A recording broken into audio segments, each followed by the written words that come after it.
profesor.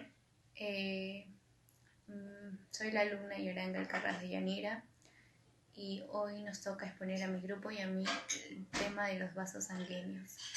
Los vasos sanguíneos, como definición, viene a ser una estructura hueca y tubular que conduce la sangre impulsada por la acción del corazón, ya que su función principal es transportar nutrientes, oxígenos y desechos del cuerpo. En sus principales vasos sanguíneos tenemos a la arteria, a las arteriolas, a los capilares, a las vénulas y por último a las venas. Las arterias son vasos por los que circula la sangre del corazón a los tejidos con el oxígeno y los nutrientes requeridos para esto. Las arteriolas son las últimas ramas del sistema arterial y actúan controlando los conductos a través de los cuales se liberan la sangre mediante los capilares.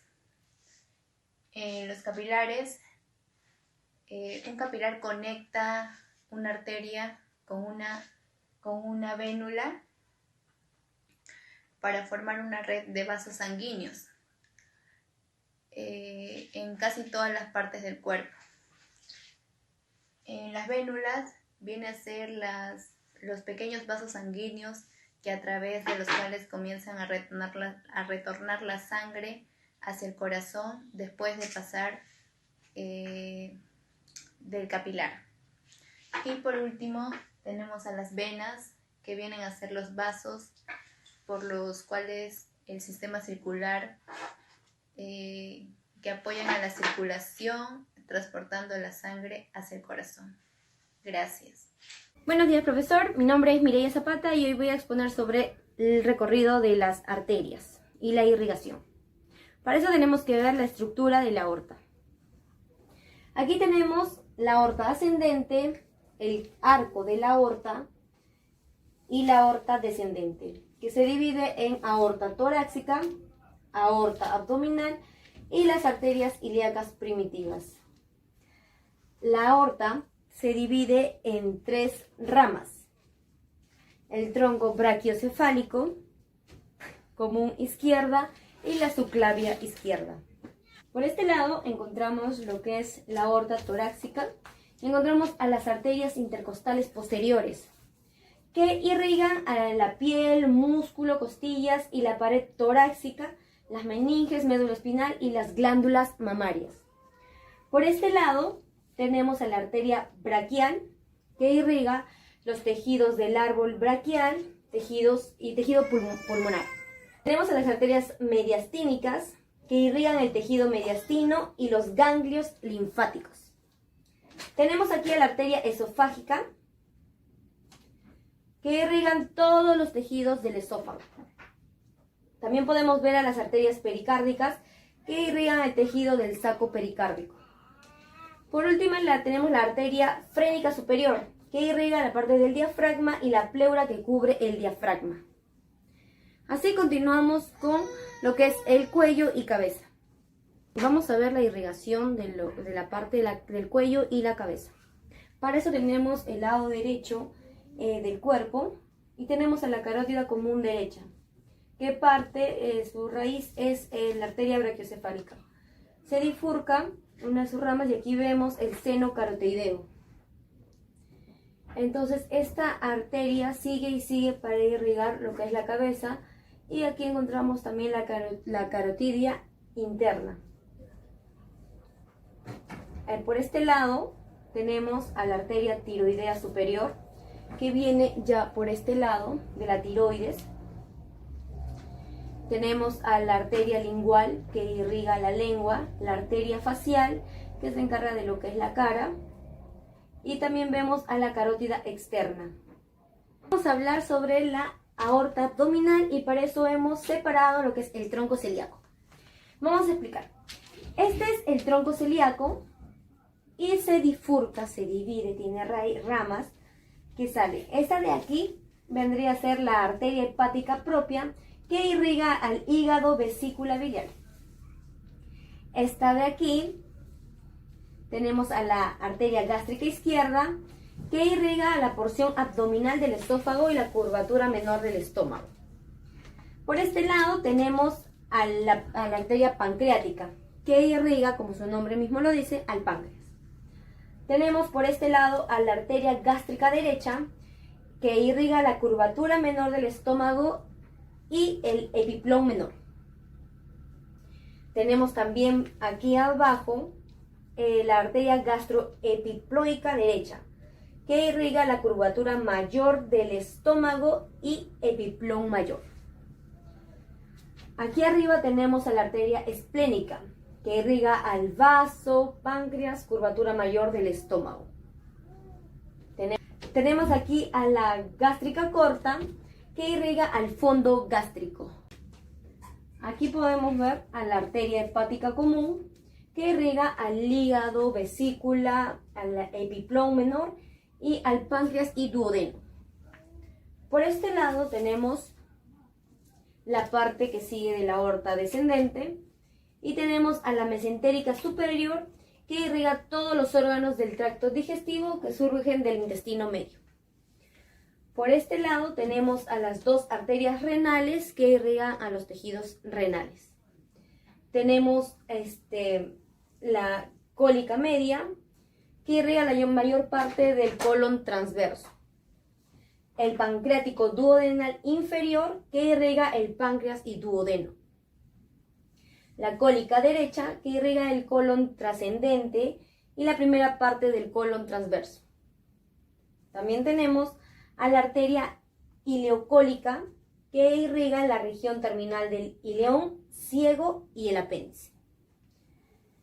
Por este lado tenemos a la arteria yeyunal, que irriga el yeyuno, el ilión, que es la mayor parte del intestino delgado.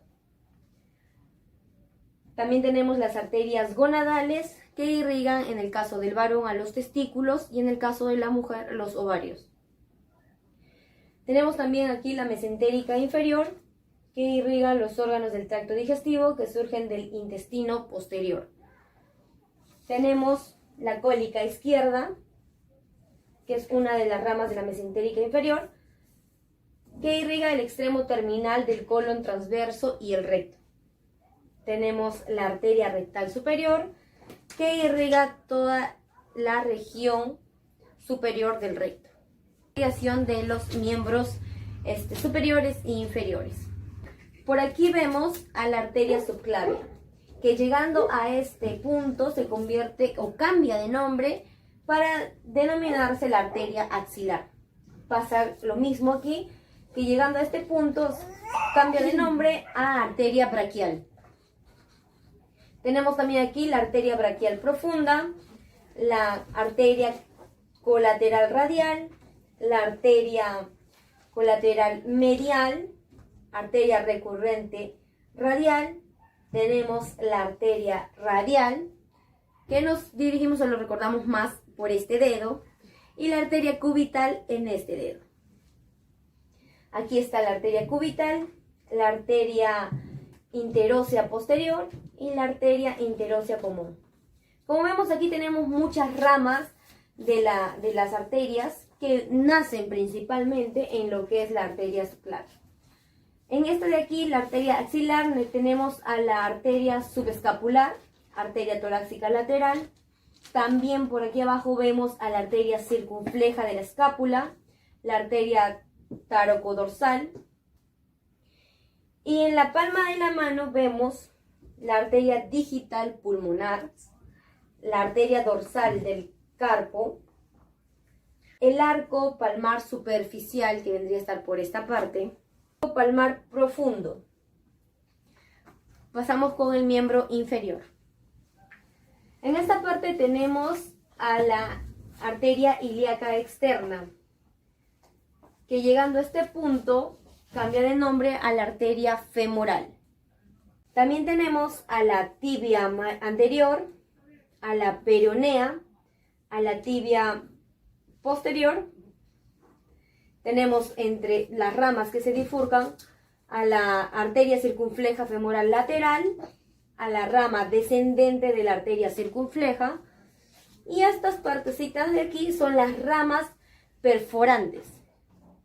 Estas de aquí son las ramas musculares que irrigan a los músculos, ¿no? Las arterias de las ramas musculares. La arteria descendente de la rodilla, la arteria de la rama articular y rama zafaena. En sí, este tema es mucho más extenso debido a la cantidad de arterias y de irrigación que hay. Pero lo vamos a dejar ahí. Muchas gracias. Buenas noches, profesor. Buenas noches, compañeros. En esta oportunidad les voy a hablar acerca de las características más importantes de las venas y de las arterias. Básicamente me voy a basar en lo que vendría a ser sus divisiones y uniones. Quien le habla es Marcela Alexandra Matos Campos y procedería a darles una breve introducción de las anteriores exposiciones referente a arterias y venas. Como bien sabemos, las venas son unos conductos de paredes finas y delgadas por la cual pasa sangre que se encuentra oxigenada, pero son lo suficientemente fuertes como para contraerse y expandirse cuando pasa el flujo sanguíneo. Cabe recalcar que su flujo sanguíneo, su presión sanguínea no es tan alta como el de las arterias. Por otro lado se encuentran las arterias, que tienen un flujo sanguíneo mucho más alto, y es por ello que sus paredes son más gruesas y fuertes, ya que su presión es alta, como antes lo mencioné. Por acá pasa sangre que se encuentra completamente oxigenada para ser llevada a nuestro cuerpo. En cuanto a las divisiones, iniciaremos hablando acerca de la arteria pulmonar. La arteria pulmonar se encuentra dividida básicamente en dos, que vendría a ser la arteria pulmonar derecha y la arteria pulmonar izquierda. Luego de esto se encuentra la arteria aorta. La arteria aorta, la cual nace en el ventrículo izquierdo, pasa por el que vendría a ser la columna vertebral, y de la columna vertebral se divide en dos, que vendrían a ser las arterias ilíacas primitivas derechas y las arterias ilíacas primitivas izquierdas. Luego de esto se encuentra la arteria ascendente. La arteria ascendente es una acerca de las venas. Iniciaremos con las venas pulmonares. Al igual que las arterias, estas se encuentran divididas en dos: venas pulmonares izquierdas y venas pulmonares derechas. Luego de esto está la vena cava superior, la cual se encuentra unido por el tronco broncocefálico, por la unión de dos troncos broncocefálicos. Seguido de eso encontramos la vena cava inferior, la cual se encuentra unido por las venas ilíacas primitivas izquierda y derecha. Cabe resaltar que estas venas ilíacas primitivas izquierdas y derechas son también la unión de venas ilíacas primitivas externas e internas. Bueno, eso sería todo en cuanto a las venas. Gracias. Pasa por el que vendría a ser la columna vertebral, y de la columna vertebral se divide en dos, que vendrían a ser las arterias ilíacas primitivas derechas y las arterias ilíacas primitivas izquierdas. Luego de esto se encuentra la arteria ascendente. La arteria ascendente es una arteria que pasa por el callado aórtico y da paso a dividirse en arterias coronarias que se encuentran en el corazón. Cabe recalcar que estas arterias son más pequeñas que la arteria inicial. Luego podemos hablar acerca de las arterias que se encuentran en los miembros superiores, es decir, de la cadera hacia la cabeza. Está la arteria subclavia, que es la que se encuentra acá, que bajando hasta la axila se convierte en la arteria axilar, y bajando un poco más se convierte en la que vendría a ser la arteria umbral. Luego de esto encontramos las arterias de los miembros inferiores, es decir, de la cadera hacia abajo. Esto se inicia por la arteria ilíaca, que llegando al muslo se convierte en la arteria femoral, y bajando un poco más hasta la parte interna de acá, se convierte en la arteria poplitea. Luego está la arteria que llega hasta el pie, la cual es la arteria peronea. Eso es todo en cuanto a las arterias. Muchas gracias. Bueno, seguimos con conclusiones. Las venas se encargan de transportar la sangre desde la periferia corporal al corazón. Son fácilmente dilatables y tienen una función de reserva. Las venas sistérmicas de la circulación sistérmica transportan sangre pobre en oxígeno y las de circulación pulmonar rica en oxígeno. Las venas están compuestas por 3 capas, que viene a ser la externa llamada adventicia, la media que viene a ser muscular y la interna que es la endotelial. La vena más importante viene a ser la aorta. Es la más importante del organismo, ya que su función es llevar la sangre oxigenada desde el corazón a todos nuestros órganos. Y por tanto, de su correcto funcionamiento depende de nuestra vida. Ahora tenemos las arterias. Las arterias se encargan de transportar la sangre desde el corazón al resto del cuerpo. Y la principal arteria más grande del cuerpo es la aorta, la cual se divide en 4 partes. Aorta ascendente, aorta aórtico, aorta torácica y aorta abdominal. Eso sería todo. Muchas gracias. Buenas noches, mi nombre es José Carlos Santamaría Campos. El día de hoy expondré circulación venosa a la pregunta de dónde traen sangre las venas.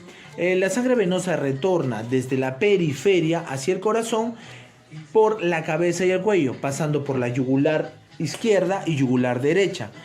Y de todo miembro superior vienen desde los dedos y así se forma el lecho unguial, que se unen para formar así la vena radial y la vena cubital, las cuales se juntan y forman la vena humeral y dan paso a la vena cefálica y la vena basílica, desembocando juntas estas venas hacia la vena subclavia derecha y subclavia izquierda, uniéndose así con las venas yugulares para dar paso hacia los troncos bracocefálicos, los cuales juntos ingresan hacia la vena cava superior. De los miembros inferiores están formados por las venas, el arco venoso plantar y dorsal. Luego de ellos se forma la vena tibial anterior y la vena tibial posterior, las que se juntan para dar a la vena poplitea y la vena femoral, las que juntas forman las venas ilíaca izquierda y ilíaca derecha. Las venas mesentéricas superiores reciben la sangre del abdomen, del hígado, del páncreas, de los intestinos y el colon, llegando hacia las venas ilíacas ilíacas izquierda, ilíaca derecha, rompiendo un diafragma para llegar así hacia la vena cava inferior, junto con la vena cava superior, que ingresan hacia la aurícula derecha.